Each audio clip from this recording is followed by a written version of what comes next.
What's good, everybody? It is Wednesday, April 5th, 2023. This is your daily sports betting brand of record. We like to call it the early edge. We are powered, as always, by the almighty SportsLine, the best value in all sports betting, and it's not close. My name is the Coach, and we're here every single day, multiple times a day. However, before we look forward, we must look back. Last night, it's not our best effort. However, if you are a SportsLine member, as many of you in the chat are already alluding to, we had a really good day. The simulations were really, really good. These are tough. I told EC yesterday, the Cardinals on the run line was not the play. So I'm taking that X off the board. But as you know, John says in the chat, you know what that means? Bounce back Wednesday. So I was sitting here last night, and I thought to myself, what can I do for the early edge universe? What can I do to show them that we are serious about Bounce Back Wednesday, that we are serious about the Masters starting tomorrow? By the way, if you didn't watch the early wedge yet, it's in your feed right now. I highly encourage you to do so. Steve Scott, an amazing special guest yesterday. But this is about today. And today, I said, I got to bring out my heavy hitters. I got to bring out the very best that I have in the crew. And that's exactly what I've done. Because look at this. Oh, it's an embarrassment of riches, I like to say. First and foremost, history being made, I believe. I could be incorrect, but it might be the first time that two of these gentlemen are working together. So let me introduce first. He's brand new to the early edge universe, and he has been amazing since we started with the World Baseball Classic. Amags, good morning, sir. Good morning, Coach. Thanks for having me back. This is quite the crew here. Was it 6 wide? So I'm excited to get in some MLB picks for you. Yeah, I can tell your energy is jumping off the screen right now. Let's go pick it up. Now, I alluded to history being made, and I don't know if he's been out in the sun or he's just adjusting his lights a little bit, but maybe he has a new Bumble account. I don't know. Buckets, good morning. Good morning, Coach. You know that I'm in a perpetual state of embarrassment all the time, so the face is always red. It is my first show with Amags, so I'm excited to be here with you guys. Wow. That's a very respectful answer by you. It kind of scares me a little bit, to be honest. Makes me feel very uncomfortable. Now, this man has been gone for a week. He's been traveling all over the universe, but that's what he does for the crew. Welcome back live from Nashville, Tennessee, Music City, the penthouse level. M Squared. Good morning, sir. Good morning, Coach. Good morning, everybody. Happy to be back with you. Really the start of the baseball season for me on the eve of the Masters here. Just want to give a little shout out to Patrick Corbin. Happy Patrick Corbin Day to those who celebrate. Next, he is live from parts unknown. And from what I understand, a little rumor mill, he had his first K-prop of the year the other day. Propstarz, good morning. Good morning, Coach. Good morning, gentlemen. I'm fired up. Had a good day on the site yesterday, Coach. We were just a half point shy of going 5-0. Still went 4-1. Not a bad consolation prize. Ready to sling some K-props today, though. And if you're not a SportsLine member, what are you doing? You just heard the man. You get all of his stuff, $10. Get all of Mikey's, $10. Hell, I'll do you a solid. Use a promo code early, and you can get all of our stuff for this many dollars for 30 days. I can't do any more than that. That's all I can do. And finally, he is my right hand. He's here every single day. He is the counselor of cash, Mr. Sia Nejad. Good morning, sir. I am so ready for Bounce Back Wednesday. Honestly, a little disappointed in myself. I had New Orleans yesterday in the NBA, and if you heard me on the show, you heard me say I like New Orleans a lot. I like the Timberwolves a lot. I should have just given both plays out, but of course the Timberwolves cover. New Orleans gets absolutely worked by De'Aaron Fox and company, so I'm really ready to bounce back. I can't wait. I took something out of that because we talk about it all the time, don't we? See it. Try to learn. Even if you lose, try to learn. Well, I learned the Kings are serious about things last night. They played hard. They played hard last night. There's no doubt about it. Yes, Alex, go. Coach, if Sia's your right hand, are you accepting applications to be your left hand? Buckets has already asked, and I told him no. So you're a different story, however. So we can talk after the show. We can talk after.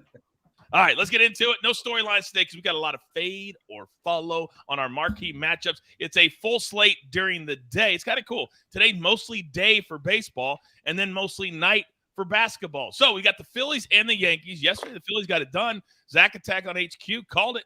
And the Yankees today, though, another heavy favorite, minus 165. The Cardinals at home, they lost last night. By the way, a little controversy.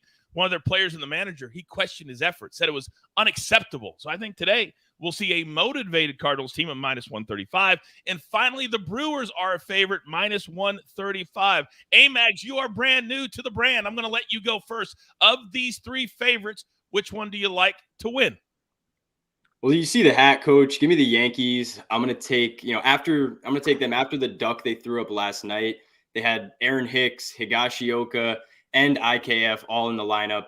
I think today we see a much better Yankees lineup come out.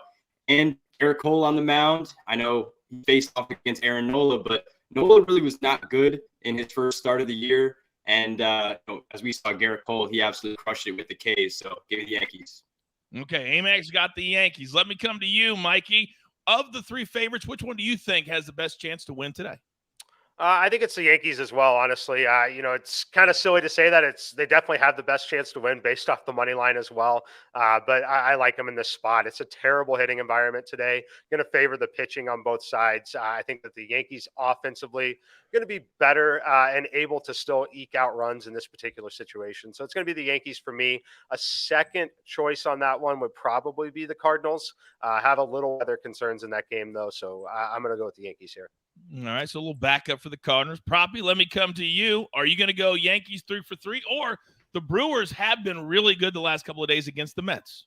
I'm going Yankees 3 for 3. Pains me against my fighting Phillies, but Garrett Cole, too much. Looked really good in his first start. Meanwhile, Aaron Nola struggled, so give me the Yankees. I'm a little surprised that this number isn't bigger, guys. Sia, are you? I'm very surprised. And oh, by the way, a guy like myself who likes to bet first 5 innings, if you want to take the first 5 here, I'm seeing it in a lot of places at minus 145, and that's the direction I'd like to go. So yes, I'm with the other 3. I'm on board the Yankees train, or the Yankees bus, if you will, but it's the first 5 that I'd be looking at. It's a great pitching matchup, don't get me wrong, but first of all, of course, I'm going to fade Aaron Nola. New Orleans, Nola, like they really did me wrong last night. So I've already got the bias there. But give me the Yankees. But let me go first half, get the slightly shorter number at minus 145. I love that. I tried it last night. I had the Astros minus a half in the first 5, and they gave up a run in the 5th to not cover. By the way, Snug the Cat, thank you very much. Brewers 19-0 against the Mets the last 2 games in this series, 19-0. Yet none of my guys picked the Brewers. However, we do have a little drama in the chat. Apparently, Buckets, as you continue to grow, because your following on Twitter has literally like 10 times when you started. You have a man that you blocked, Nicholas. Apparently, he's an OG. Apparently, he's every day. He wants you to unblock him. Do you know why you blocked him? I do not, but usually if I've blocked someone, it's a pretty good reason. So maybe there's a conversation there, but I've also got a lot of accounts blocked here, Coach. That's the answer I was looking for. Because in my world, you get one negative comment, and then you get to join the biggest block party in the Twitter universe. Come on. All right, so let's move on now. It's time to play Pick the Prop. Fade or follow the parlay. And Buckets, you're going to get to play here. You're going to get to play here. Here's what it looks like. This is the Showtime same game parlay. Over 7.5 Ks. Over 1.5 total bases. And then Angels have to win on the money line. You put all that together, plus 540.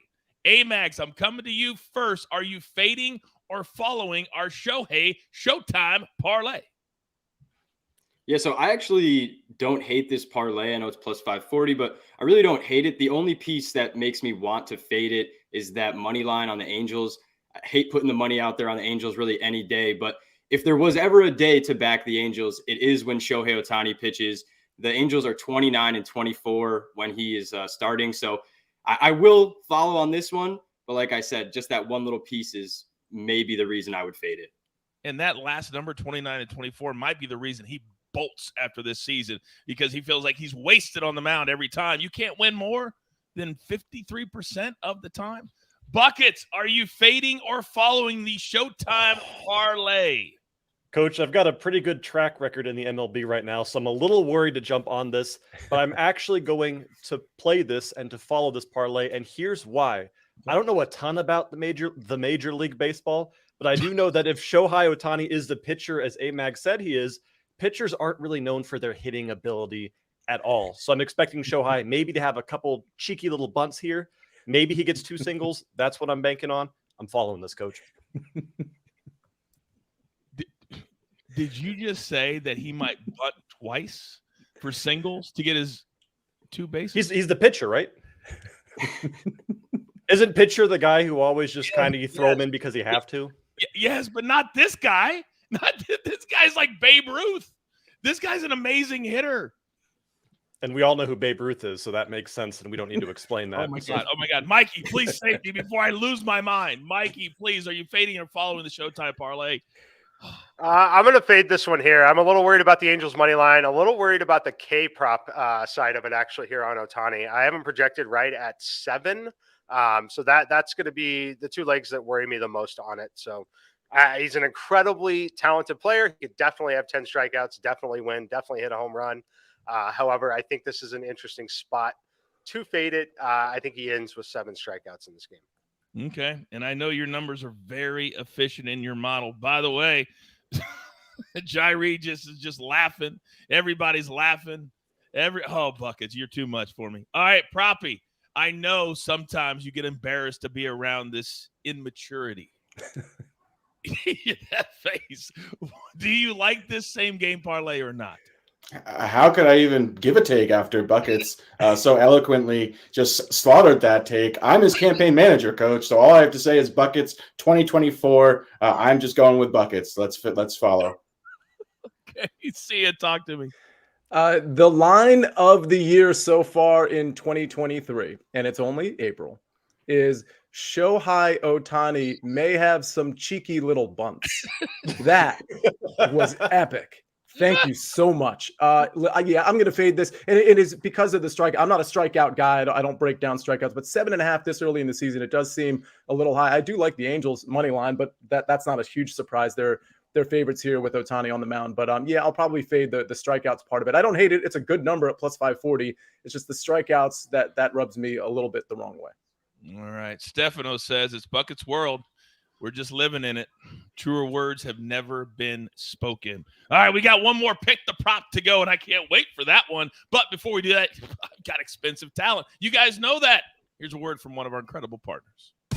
Get breaking news. Big news coming out of the NFL today. Highlights and instant reactions. The largest final round comeback in tour championship history. We're down to the final 4. I just want to take time to analyze greatness. Talk winners and losers with a guy who's already a big winner. CBS Sports HQ. It's all sports all day long. And you can see a member of the Early Edge crew almost every single day on on CBS Sports HQ. Mikey and myself, we were on it last night. You can see the whole crew every single day on HQ. So pick the prop. We're going to the NBA, to the association. Most teams are down to 3. Here are the numbers: 48.5 points, rebounds, and assists. 39.5 for Jalen Brunson. 33.5 for DeMar DeRozan. Mikey, let's start with you. I haven't run any NBA numbers yet today.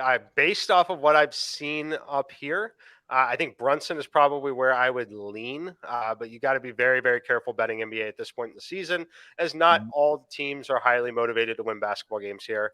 Yeah, it's going to be Brunson for me, but it wouldn't shock me if they all went under. Okay. Sia, talk to me. I'll probably go Luka here. It's an extremely high PRA number, but it's such an important game for the Dallas Mavericks. And honestly, I think Luka's going to have his fair share of points, rebounds, and assists, but also free throws. I mean, I really like to think that I don't want to say the refs are going to give him some free throws, but I don't know. Adam Silver just rescinded a technical 2 weeks ago that probably shouldn't have been rescinded either. So I'm not going conspiracy here, but I do think he's going to draw some fouls, and I think he's going to end up eclipsing this because of the points part of this. I saw an article yesterday, and the headline was Dallas on the brink of a whatever collapse, like historical collapse. It does kind of feel like they're doing everything they can to get the Mavericks at least involved in the playoff discussion. Now, this one scares me. Buckets. Of these 3, PRA, which one are you choosing to go over their number? Well, a little nervous to answer after apparently my Shohei Ohtani take wasn't really that spot on here, Coach. But I'm going to go with the logic that whoever has the highest number, it probably makes them the best player here. So Luke Doncic at 48.5, P, which stands for points, R, rebounds, and A, assists, I think is a great look. And honestly, I think he might cover that with just the points alone. So the rebounds and assists, it's just kind of a little bonus here. What did you call him? I don't remember. Luca? Luke? Lucas? You don't remember. Whatever he goes by. You called him Luke. You called him Luke. Oh, my God. All right, Proppy, save me. Save me, please.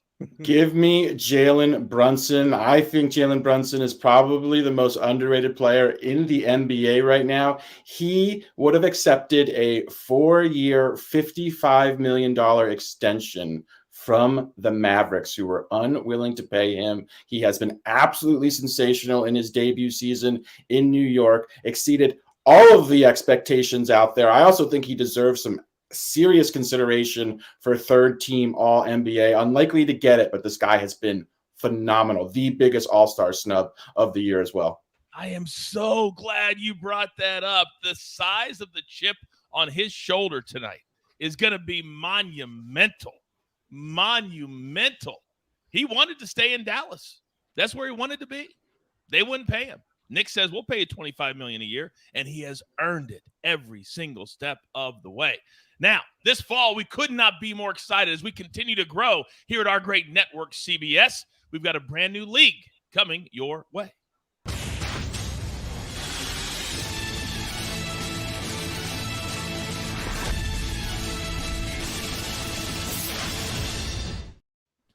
Ryan in the chat says simply, we love you, Buckets. And yes, we do. We've got a full board of picks today. And Buckets, I'm coming to you first. What do you got for us?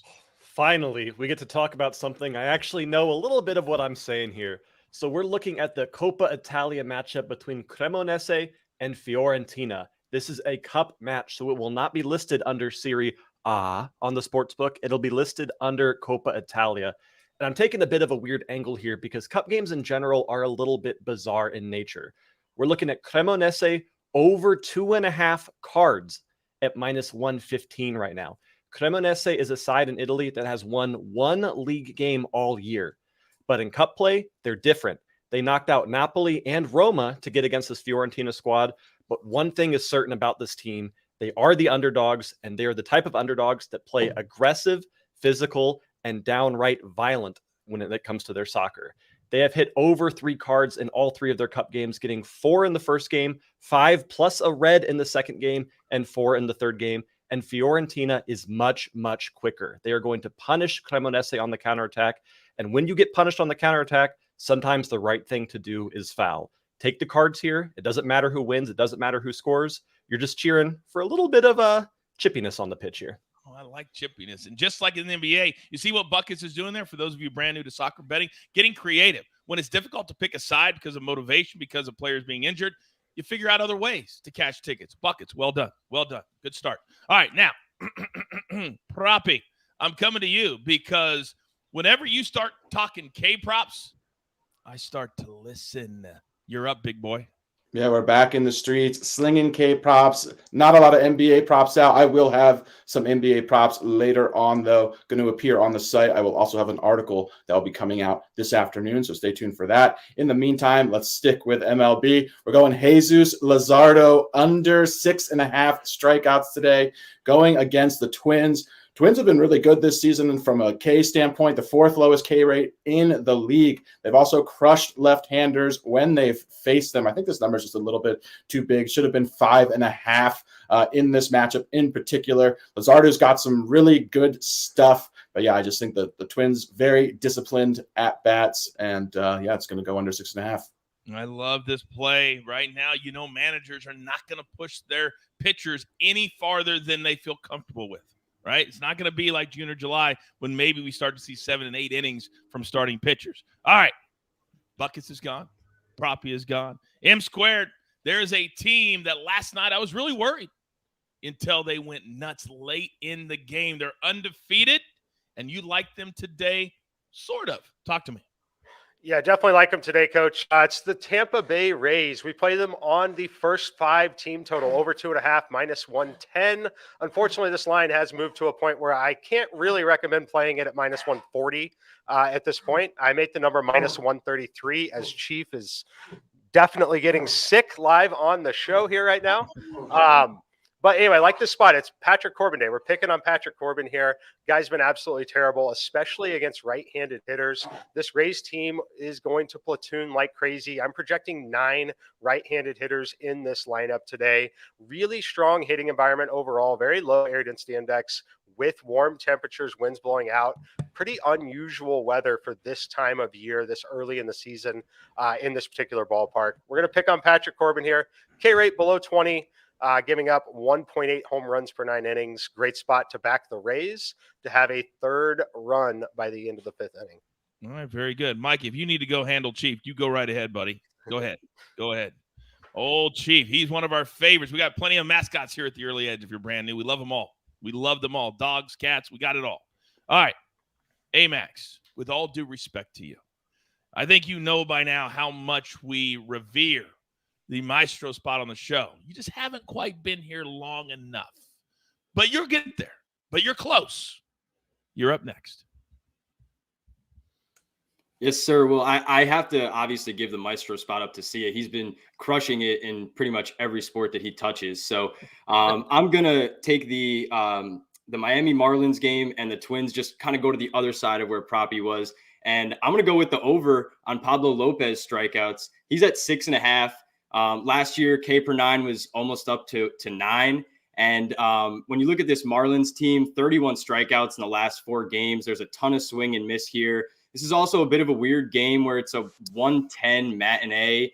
And I really don't think the Marlins are going to be able to do much against Pablo at all. So I even played it on the team total under 1.5. There's probably going to be about 5,000 people in the stands here. And that might be generous for a 1:00 game in Miami. So give me Pablo Lopez to return home, I guess we would say quotes there, and face off against his former team and get a bit deeper than he did last game. So give me everything Pablo Lopez today in the Twins. All right. Very, very good. The Twins, they've come out pretty good so far in the season. All right, Amags, well done. Snug the Cat says, what are the chances Freya can make a few picks for us as we move forward? It's all right. It's all right. All right. By the way, quick question for you, Mikey, from LaMelo. If we don't have team totals for first 5, how do you feel about the Rays -1.5 at +114 for the first 5? Definitely not something I would recommend playing there. It takes a significant amount to be winning by 2 runs at the end of 5 innings. Yeah, if you don't have first 5 team total, your next best play in this particular spot is going to be the full game team total. Okay with it as a road team, guaranteed a 9th inning team at bat. Would not touch it if they were a home team, but do not lay -1.5 in the first 5. There you go. You're always listening. Always listening. What did he tell you? Make it a habit of not doing the run line if it's a home team. You lose an at bat, a full at bat, and that's significant. That's why Mikey teaches you every single day. You got to listen. Hashtag it pays to watch live. All right. See ya. Amags gave you all the credit that you need. Rebecca said all sports see ya in the chat. So who are we getting today? Well, certainly, admittedly, looking to bounce back, create some momentum going into the Masters. And by the way, the Masters starts tomorrow. Obviously, we mentioned the early wedge, but I'll also have some round 1 matchups for this very show tomorrow morning of guys who have not gone off yet. So something to keep in mind, look forward to tomorrow. But I'm going to go to baseball. I'm going to go to the first 5. It's what I like to do. And it's going to be the White Sox. And I'm really leaning on Dylan Cease here. He was excellent his last time out. They play the San Francisco Giants. Now, full disclosure, Logan Webb was excellent last time out too. He struck out 12, whereas Dylan Cease struck out 10. So these are 2 of the best guys through the first week or 2. With that said, Logan Webb did allow 4 hits and a couple of home runs. He ended up giving up 4 earned runs. That's not bad. It's not really a criticism for Logan Webb because he did have the 12 strikeouts, but this is a Dylan Cease bet, and it's nothing else. I mean, Dylan Cease is one of those guys that we're going to be talking about potentially again for the Cy Young. In -140, it's a lot of juice. White Sox at home. The wind is blowing out a little bit. Otherwise, I might have taken a look at that first 5 under. But regardless, give me Dylan Cease at home. He's the better pitcher. The San Francisco bats have been pretty good, but I think they calmed down quite a bit. It wouldn't shock me at all if Dylan Cease rolls through the first 5 without giving up 2 hits. Maybe 0 hits. Let's see what happens. And even a tie ball game, you get your money back. So we don't even have to lay even a half a run, which sometimes you have to do to get that number down. By the way, there's only 3 games later than 3:30 today. and it's a full slate. That's how many games are in the afternoon. The White Sox play at 2:10 p.m. Eastern time for Sia's play. All right, grab your paper, grab your pencil. Here is the recap, courtesy of the Snake on the ones and the twos. Sia Nejad, the counselors on White Sox first 5 money line, -140. M-Square, we're playing the Rays first 5 team total over 2.5. If it's too juicy for you now, you could play the full game if you so choose. But sometimes you don't have to play the game at all. It's okay. Amags, Marlins first 5 team total under 1.5. You heard all the numbers. You heard how good the Twins have been, -125. Then Pablo Lopez, we're going over 6.5 Ks for him, -113. Then buckets. We're counting on a chippy game, as he says, on the pitch. Clemente over 2.5 cards, -115. Then prop 8. We're slinging those K props in the streets. We love it when we're back in the streets. Jesus Luzardo, under 6.5 Ks, -120. And for you NBA fans, you're looking at it saying, there's no NBA. Because we got to be smart. We got to wait to see who's playing, injuries, rest, motivation, all of that. It's very hard to do at 10 in the morning. So we'll do that at 4 p.m. Eastern this afternoon, early edge in 5. And another reminder, as Sia said, early wedge in your feed right now. Amazing information, amazing knowledge from Steve Scott. He played the Masters, and he told us everything about what players to expect to play well. It's worth your time. I can promise you that. And we'll have picks from the Masters every single day this week. Every day we'll have them for you. I can promise you that. So with all that being said, there's only one thing left to do, and I believe you all know what that is. You've got your marching orders. Let's take all of these day before the Masters tickets straight to the pay window. For my entire crew, Lobo, Amags, Buckets, the Counselor, M-Squared, and of course, Propstarz. I am the coach. Don't forget about Snake either. Turn on your notifications. We're just growing. We're just doing more. You ask for a show, we give it to you. You know that. We grind for you so we can win with you. It's what we're all about right here at the Early Edge. Good luck.